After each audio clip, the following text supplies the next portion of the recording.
taste buds are tingling. The best time of year is here. The Epcot Food and Wine Festival has begun. Whether you're craving classic favorites or eager to try brand new creations, this festival promises to satisfy every craving. Stick around as we break down the most mouth-watering eats and drinks you don't want to miss in 2025. Ready for your fast pass to unforgettable adventures? Welcome to Talk Travel to Me. Featuring our Mickey Guru Travel Company expert travel advisors, this podcast will guide you in traveling with more ease, confidence, and a sprinkle of magic.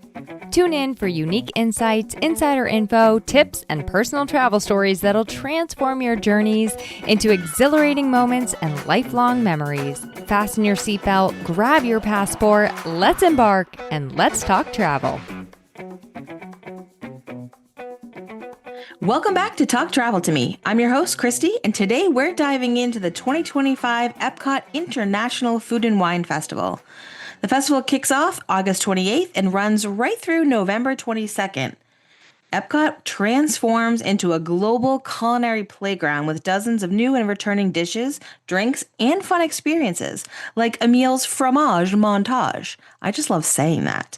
It's a fan favorite cheese-filled food stroll. Whether you're a first-timer or a seasoned festival goer, we've got all the delicious details so you can plan your perfect foodie adventure. Let's start off by having our guest hosts for today introduce themselves. Hi, everyone. I'm Lacie, a 2-year Mickey Guru travel advisor from Mississippi and a self-diagnosed foodie. So I'm super duper excited about today's episode. Epcot is also my favorite park, so that's a plus. My favorite thing about the Food and Wine Festival is just having the opportunity to sample unique dishes from all over the world, flavors that I would never try. Hi, all. I'm Jen, 11-year guru from San Antonio, Texas. My favorite thing about Food and Wine Festival is making it a girls-only trip. No kids, no spouses, and we just eat and drink to our heart's content. On our last trip, it was halfway through day 2, and the only thing we'd ridden was the Skyliner. And I'm not sorry. Hi, everyone. I'm Sammie. I've been with Mickey Guru for a year now. And my favorite thing about food and wine is obviously the food, but I'm an organizational freak and I get overstimulated easy. And there is an app that I use called WDW Food and Wine that helps me organize all of the food that I want to try. And for me, this is like a life changer because now I'm not like spinning in circles trying to figure out what I want. Like it's all in one place and I'm obsessed with this app. I love that. And you definitely just turned us on to that. So I'm excited about exploring that a little bit more. I have to say, I am probably the least excited about Food and Wine Festival because I can be picky. But I do like the idea that there is new things to try for people that like that. I am really excited about today's episode, and I'll tell you why in a little bit. But I'm going to keep you in suspense about why I'm excited suddenly about this episode. We're going to share our thoughts and past experiences with the Food and Wine Festival, highlight some bites we're eager to try, as well as a few dishes that might push us right out of our comfort zones. And of course, we'll wrap things up by talking about the drinks that we're most excited to try too. All right, let's kick things off by sharing our initial thoughts and experiences with the Epcot Food and Wine Festival, chat about what makes this event special, some returning favorites that we always look forward to, and then the overall vibe that keeps us coming back year after year. Who wants to start us off? I will. One of the things that I think is a lot of fun about the Food and Wine Festival outside of the food and wine are the Eat to the Beat concerts. So every night they're bringing in a different performer. It's included in your admission if you want to just get in line and sit and watch the show, or you can do a dining package and get priority seating as well. Depending on who the band is, how popular they are, we can do some research on your trip on whether or not you need to do the package. But both times I've gone, we've just walked up and found a seat and had a great time. I got to see Jim Belushi and his Sacred Heart Band right up front, which was no problem at all. And it was so much fun. And then last year I went not kicking and screaming, but not particularly excited to Joey Fatone and Friends. Don't come at me. I'm just not a boy bander, but one of my traveling companions had to go see it. So we went. But one of his friends was Lou Diamond Phillips, who came out and sang La Bamba. And I thought that was way cooler than Joey Fatone. So not only are you going to see some folks you might be familiar with, but there's oftentimes surprises and special guests depending on who the artist is. And they run every single night. You can see the schedule at disneyworld.go.com and all sorts of different options for all different music styles. I love the fact that it's free, that it's included with your day already. And so if you go and you don't even care, then you can leave if it's not good. Another really fun thing, and this is really geared well for kids that I think is fun for them. It keeps them entertained while parents are sipping on things and trying things that little ones might not want to, is Remy's Ratatouille Hide and Squeak. It's a scavenger hunt that you go around the entire World Showcase and you look for little Remy. And you can do this one of two ways. You can either just do it and take photos of all the ones that you find so that the kids are involved that way, or you can buy the map and it comes with stickers. And then once you found everything, you can go turn that in and get a prize. Spoiler alert, the prize this year are little bento boxes. It's not they're cute. They looked like soap dispense, like soap boxes to me, like travel soap boxes, but they're bento boxes. Now, the downside to that is that there is a cost. It's $11.99 plus tax for that scavenger hunt. So I know some people will do it without, and some people want the prize, and that's just part. I will say it's probably the cheapest thing that you'll buy all day if you're buying alcohol and all the food around. So maybe investing a little in the kids' activity is not a bad idea. One thing I will say that I'm not loving that they did this year is they upped the price and now it's $11.99 versus the $9.99. So it was like a nice sell, like it's an under $10 value to do with your kids. So, I mean, I know everything's prices are going up, but it would have been nice to keep that under that $10 mark. Yeah. My favorite activity at the Food and Wine Festival is a meals fromage montage where you go around and you eat lots of cheesy goodies. So if you're planning on sampling a lot of items from the Food and Wine Festival, you might as well participate in this little activity and get a prize at the end. So in the back of your passport, your festival passport, which you'll pick up at the front of the park, there's a list of all of the items that are considered to be in a meals fromage montage hunt. So once you buy one of these items, you just hand the cast member at that booth your passport, and they'll put a little stamp in the circle beside the item that you purchased. There are, I believe, 7 or 8 different items that are part of this hunt this year. So after you buy at least 5 of those featured dishes and collect a stamp for it, then you'll take your passport booklet to Simmering Sips Marketplace, and you'll receive a prize this year. Spoiler alert, that prize is a key lime and vanilla soft serve with graham cracker crumbles on top. And it's served in a souvenir cup. So like, you're already buying the food, might as well get the stamp and get the free prize at the end. Eat the ice cream. Good too. And eat the ice cream, enjoy all the snacks and the treats, and keep that souvenir cup at the end. I love this hunt because I'm going to eat these treats anyway. So why not get the stamp? I actually went through the list and I found 4 cheesy things that I would eat, but not 5. So I'm like, what am I going to do? You can buy 2 of the same one. Oh, okay. That will work. And you can also bring this back and do it over multiple days. So if you were going to go to the festival more than once, it doesn't have to all be done at one time. Oh, that's good to know. That is nice to know. Yes. Pluto's Pumpkin Pursuit is back. I believe this started in 2022 and it's been going ever since. And this is probably one of my favorite things to do. They have 12 hidden pumpkins that are just like decorated like characters. And this is such a fun thing to do with the kiddos. It's similar to Remy's Ratatouille, where you buy the map. Again, this is going to be $11.99, just like that other one is. And then you get a free little prize at the end.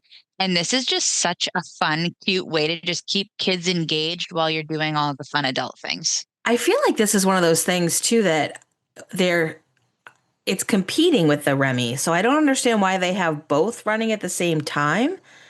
So the locations are a little different. Okay. Most of the Remy stuff is World Showcase, and then a lot of the pumpkins are on the other side of the park throughout. So you're kind of keeping kids preoccupied in both areas, which is Mm. nice. The other thing that they have at Food and Wine, which I think we all get behind, is merchandise. Yeah. They they have like spirit jerseys themed for it. They have those corksicle insulated wine glasses made of not glass so that you can drop them. All kinds of really cool stuff. Pins are really popular this time. I I have never really bought anything from Food and Wine Festival, probably because I'm, not into that festival as much as others. But the merchandise this year I thought looked really cool. So I might. I I want the might. ears. I'm here for the ears. Yeah. Jen, maybe that could be your first set of ears of your entire life. Or I could get another margarita or two for Or the you could do cost of my both. ears. We do both. We all know I'm not an ear girl, so I'm spending it elsewhere. Or you could get some of the trash can salt and pepper shakers. Oh, They're so Those cute. are kind of cute. Yeah. Don't Yep. hate those. All right, now let's go into the most delicious details and talk about the mouthwatering food offerings of the 2025 festival. They're, of course, the iconic classics that return year after year, but I noticed on this year's menu there was a lot of new things added too, which that seemed kind of cool. Let's talk about things that we are definitely excited to try, maybe a few of those each, and then one thing that you're like, nah, I'm not going to do that. so from a food standpoint, from a returning thing, I'm so excited about the fry flight. I love that thing. The fry Yes. flight is Delicious. So amazing. good. Amazing. They also brought back the roasted lamb chop, and I'm not super thrilled about that one because I don't know why there's potato chips on it. And last couple times I got it, it was a little dry. So I'm like, hey, can we try something else? One Yeah. different thing. But I am beyond pumped for the gyoza cart. I want to try all of them. The street corn one with chicken is right up my alley. Like that is my number one thing that I want to try. And then my last thing's got to be dessert, an apple cinnamon caramel mini churro sundae. What the what? Ooh, All the yes, things. I need it. Yes. I am cautiously excited for Italy. I don't know if you are familiar with kind of the food and wine community, but Italy has really become a joke. Like every Right. year, it's just so bad. And so all three of their menu items are new this year. So maybe they got the memo. Maybe it's going to be good. Cautiously optimistic. So But it's Yeah. bad and expensive. That's always the most expensive one. yeah, fair. And the line is always crazy also. Cautiously optimistic. But Brazil for Yeah. me always hits. Like they don't change it because they know it's good. The pork belly is there, the cheese bread is there. So I'm really excited that they brought the slow roasted pork slider back at the Hawaii booth. That's always my favorite. I always want more than one though. I'm like, can I get a plate of these things? They are so delicious. Also enjoy the griddled cheese with pistachios and honey. It's always oddly satisfying. It's so good and so strange at the same time. But I love it. And of course, oh my gosh, we already mentioned the fry flight. I think the new seaside pot pie with shrimp, scallops, crawfish tails, lobster bisque. Sounds so good. I'm going to want Yum. a whole bowl of that. Yes. Sounds delicious. So I will say this might shock all of you and probably the people listening, but I actually came up with more than 20 things that I did want to try. Wow. I'm impressed. Like I Very. started my list by just reading and just making like just like a couple notes. And then I was like, wait, I want that too. I definitely do not want to try the pickle milkshake. And I think you guys tried that last year, right? Did somebody? I've tried it. Yeah. Yeah, it's kind of like a sweet and dill mixture, kind of like a bread and butter. Uh-huh. It's not terrible. Like it's not something that you would just sit down and drink the whole thing because it's so delicious and refreshing. Definitely shareable, but very interesting. I definitely want to give the Korean barbecue wings. I will say another one that might surprise you that I want to try. Well, we talked about the gyozas. I want all of them. And the fact that I really want to try this one, I know will shock at least Jen, in the land pavilion at the Earth Eats spot, they have red wine braised beef short rib with goat cheese polenta. Oh yeah, I've had that. It's good. Yeah, I don't normally like goat cheese. It freaks me out to even think about goat cheese, but like that actually sounded good. And I remember when I was at Alani back in 2015, they brought this enormous platter of short ribs, braised short ribs, and I was like, I am not eating that. That looks weird. There's no way I'm touching that. And then years later, I ate it somewhere and I was like, I can't believe I didn't eat that at Alani because I'm sure it must have been amazing. So I saw And it the on goat here. I'm like, cheese is mixed into the polenta, so you can't like see the crumbles or anything. So you'll be all right. It's good. okay, Maybe your favorite dish of the festival. Never know. right, could be. Yeah. Her favorite Although, dish is the Uncrustables. Come now. Chicken tendies. Ah, nothing beats a Disney World chicken tender. I don't know why. They are good. They're just so good. Jen has helped me understand what some cheeses are. Like she got me to try Havarti cheese. I know that's really far out there, but I tried Right. Havarti. But there was something on here in Belgium, beer braised beef with smoked Gouda mashed potatoes. I was like, I think I might want to try that. I don't know, because the Gouda, I don't know if Gouda and I are friends, but cheesy mashed potatoes are definitely something I enjoy. All right, let's talk about the drinks then, because I know for adults especially, the drinks at Food and Wine are definitely a plus. So let's talk about those. What are ones that you've tried before that you really liked? And is there anything on the list that you're like, I really want to get my hands on that? I mean, my favorite, the frozen caipirinha from Brazil, the Cosmo from France, always delicious. And I always like a mimosa flight from Shimmering Sips, because the food and wine booths open at 11. So start with a breakfast drink.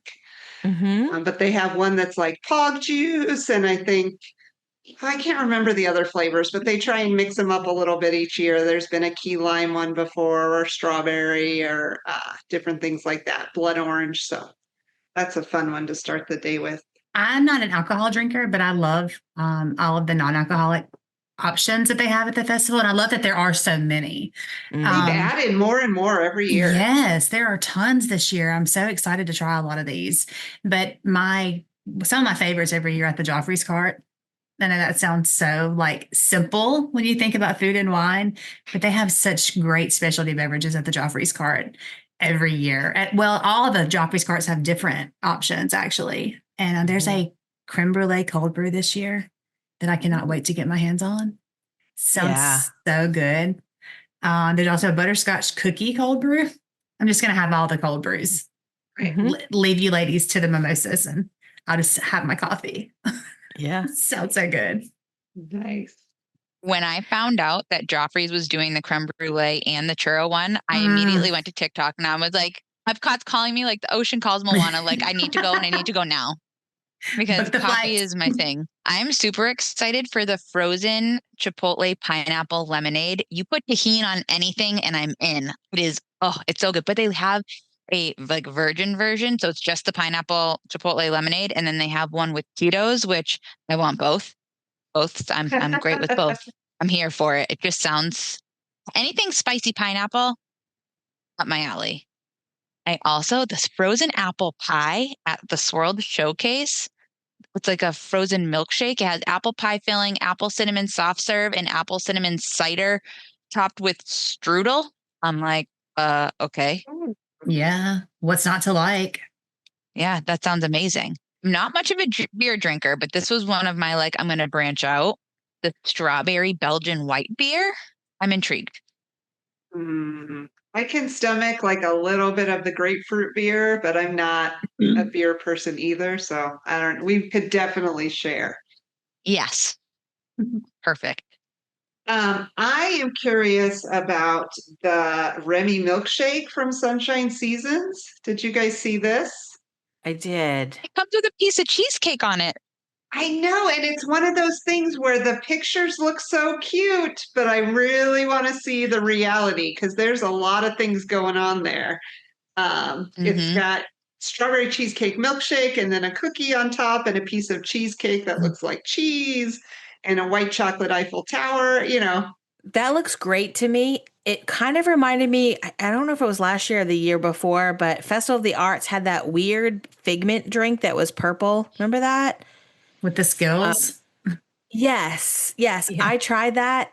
It was so sweet that I took like one sip and threw the rest of it away. Like it was great for the Yeah. gram, but I worried about that with the one for this strawberry cheesecake thing, but I think Yeah, I that's still got to like be a it. sugar overload. That's a Mm. lot. Mm-hmm. Good sharer though, probably. Mm-hmm. Another thing that I saw that I was really excited to try is in China because last year they had like a bubble tea that was really good.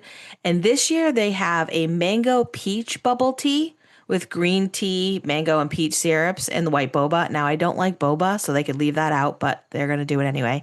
I want to try that for sure, but also the frozen strawberry jasmine cocktail.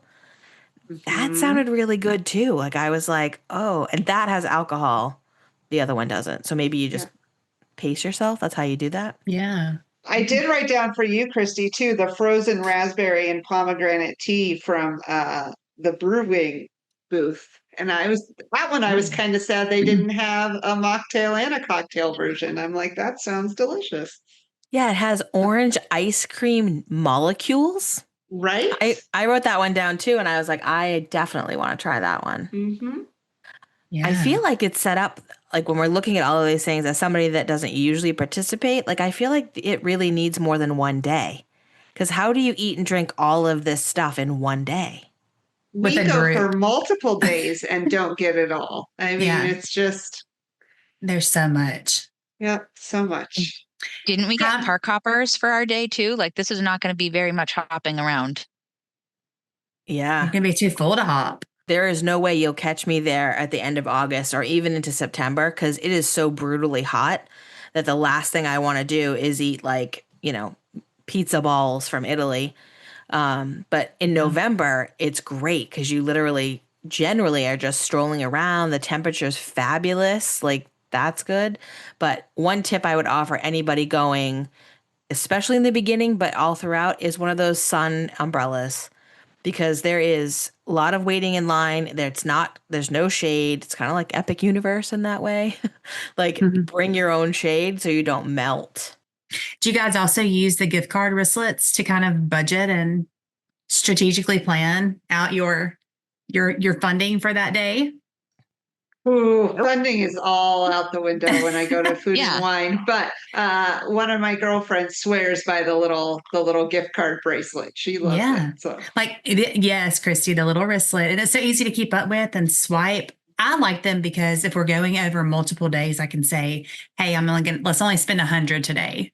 So once we get to 100, let's chill and go ride Living with the Land and let our food settle. And then we'll come back tomorrow and put some more, reload this baby and go for it again. So years ago, there was that you could buy like a pass inside the Odyssey, right? yes. And it had like a certain number of drinks and a certain number of food things. And I remember, Jen, you with me one year when we did it because I gave you all my drink coupons Yes. because I was like, I'm not going to use that. That was great because it allowed you to pay that one flat rate. That was real budget control. Yeah. But they don't I do that miss anymore. that. Yeah. Disneyland still does something like that at their couple different festivals, but I think it's only for the food items. So still not quite the same. I think this is a great place to plug in the fact that they do not make alterations to the foods at the Food and Wine Festival. So, like a while ago, you mentioned the boba. Like you didn't really like the boba, but you knew they were going to put them in there anyway. Yes, like they make these things in such mass orders that they're not going to, leave off the onion or leave off the aioli or whatever just because you don't like it. So be prepared for that. You may have to pick off the things that you don't enjoy because they're going to put them on there. That's a great point. I posted a comment this morning on the travel agent site asking about menus that had the allergen information because none of it right now has information about like, oh, what's gluten free, what is got peanuts in it, or that sort of thing. because I know a lot of people, that's a consideration. There's people that are just picky, and then there's people that are like, mushrooms will kill me. So Yeah. Try to avoid the weekends if you can. It's much busier on the weekends. There's a lot more locals kind of tearing it up on a Friday night or a Saturday afternoon. So if you're going, especially with your family, try and go during the week. Yeah, and pace yourself. Like don't eat so much at one time or drink so much at one time that you're going to make yourself sick, because that's not going to be 100%. enjoyable. Like you're not going to enjoy your experience if you don't feel well. That's controllable. Or like, Yeah, don't be exactly. that person trying to drink around the world. And again, it's still hot right now. Like, Yeah. you're going to try and have a drink at all these places, incorporate water, bring liquid IV, bring other things to hydrate yourself, because yes, it sounds like it's fun, but I mean, you get a couple of the countries in and don't be that person. It's a family friendly place. Don't be that person. Right. And so many of those drinks too, even if they're not alcohol heavy, are sugar heavy. So Yes. you need that water regardless of you're having a cocktail or a mocktail. Yeah, that's so important. And I think a lot of things that I saw, especially in the drink area, is really heavily sugared. So I think the idea of bringing your refillable water bottle makes sense, so that you can kind of just keep going with that and drink that as you're in line, because the lines are hefty, especially like you said on the weekends. And I know for our clients, like I always tell them, if you've got kids during Food and Wine, don't go to EPCOT on Saturday and Sunday. Just don't. There's far less people that are going to be there during the week. And it's a great time to enjoy the festival if you want to, but also not to be kind of with so many, many people. So with so many flavors, drinks, and experiences to savor, the 2025 Epcot Food and Wine Festival is shaping up to be an unforgettable culinary adventure. Whether you're planning your must-eats or just dreaming about it, be sure to follow us on social media at Talk Travel to Me Pod for all the latest updates. Oh yeah, and if you have a friend that's a foodie, share this episode and maybe you can convince them to attend the Food and Wine Festival with you. Thanks for tuning in. We'll see you real soon. Thanks for listening to Talk Travel to Me. We hope this episode cracked open inspiration for the treasures that await you at your next dream destination. If you love the show, please review, subscribe, and share it with a friend. At Mickey Guru Travel Company, we're your trusted guides for theme parks, cruises, resorts, and more. Visit our website at mickey guru.com to learn more and book your vacation today.